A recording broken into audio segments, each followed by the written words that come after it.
This all-natural lipstick is completely chemical-free. It's rich, long-lasting, and hold up. If you clicked on the thumbnail for this video and you're looking at the makeup I'm currently wearing and you think this will be a simple tutorial on how to make this lip color, you're gonna be in for a little bit of a shock. I can't actually close my lips. It tastes nasty. It feels like my lips are cracking. There are serious problems with most of these recipes that nobody is telling you about. If you have any interest in making your own lip products, then this is a video that you must watch.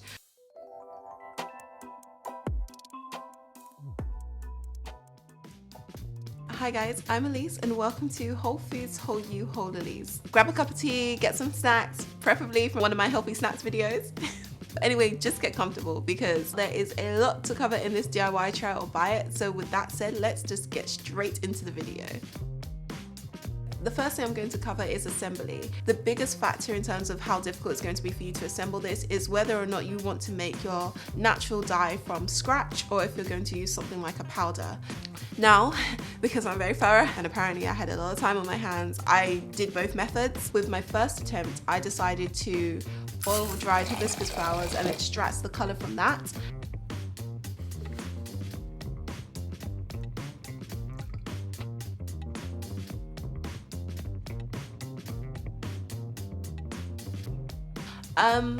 Yeah, that took a while. The straining was probably the worst part of it. Originally, you could see that I was using coffee filters, but it just would not go through the filter. I used strainers and other methods. So figuring out that whole process did take me a little while, but I was pleasantly surprised to find out that you really don't need that many ingredients. In fact, the color which I'm wearing on my lips right now is actually only made from 2 ingredients. All things considered and how difficult it could be, I would give it a 4 out of 5. Now, whether or not you're going to be satisfied with the product you make at the end of the assembly process is, yeah.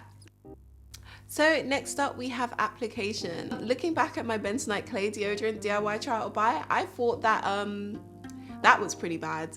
But no, this is far worse. I made so many different versions of this with different ingredients, and the one thing that tied them all together was that they were all horrible in their own way.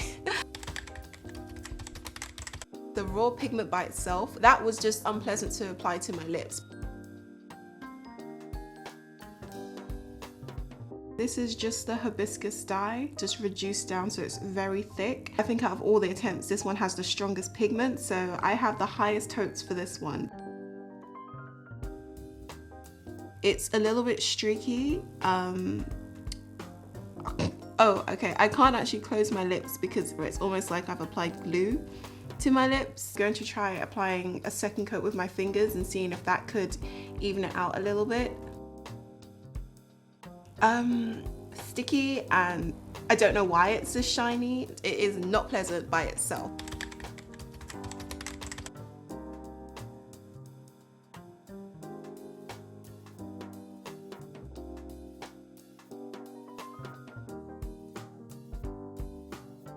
Okay, so next up is the hibiscus dye mixed with xanthan gum.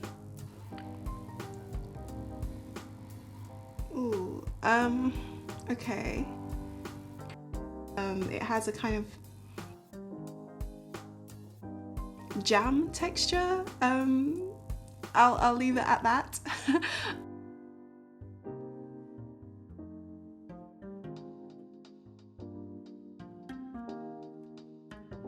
It's streaky and honestly it's gross.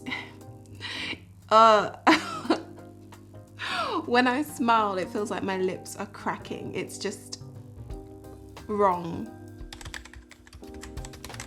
So moving on to the several attempts which I did where I was messing around with the ratio between oil to wax to shea butter.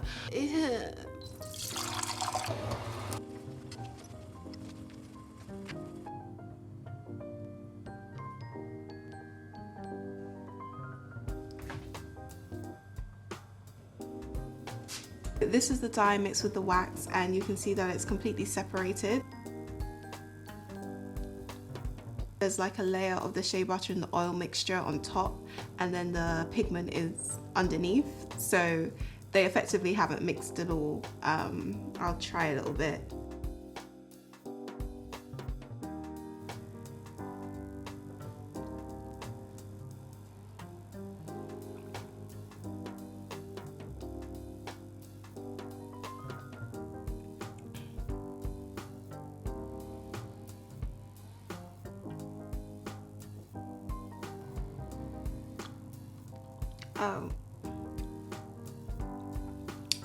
It tastes nasty. The ones that had more of a hard wax to it, they were a little bit too set, so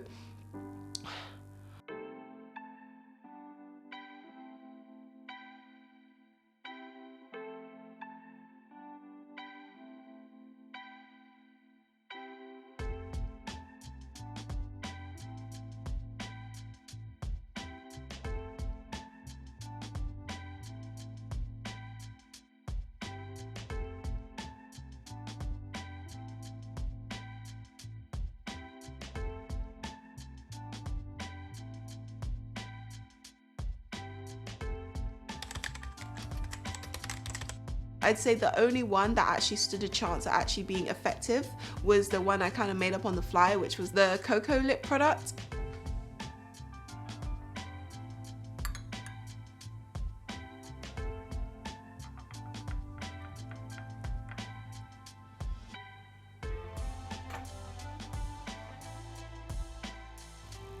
It smells delicious.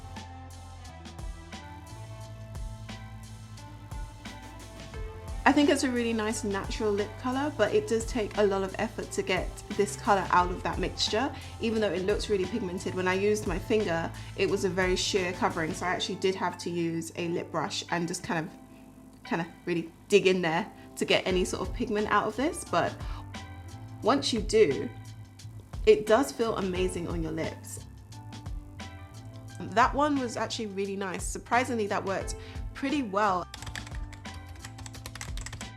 On several recipes, you can definitely feel the oil, if that makes sense, and there's a very big difference between lip gloss and just grease.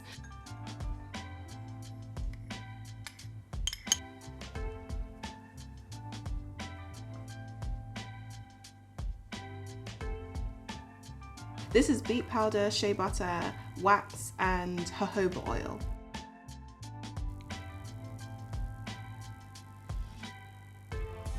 It's just grease. It is actually just like applying grease.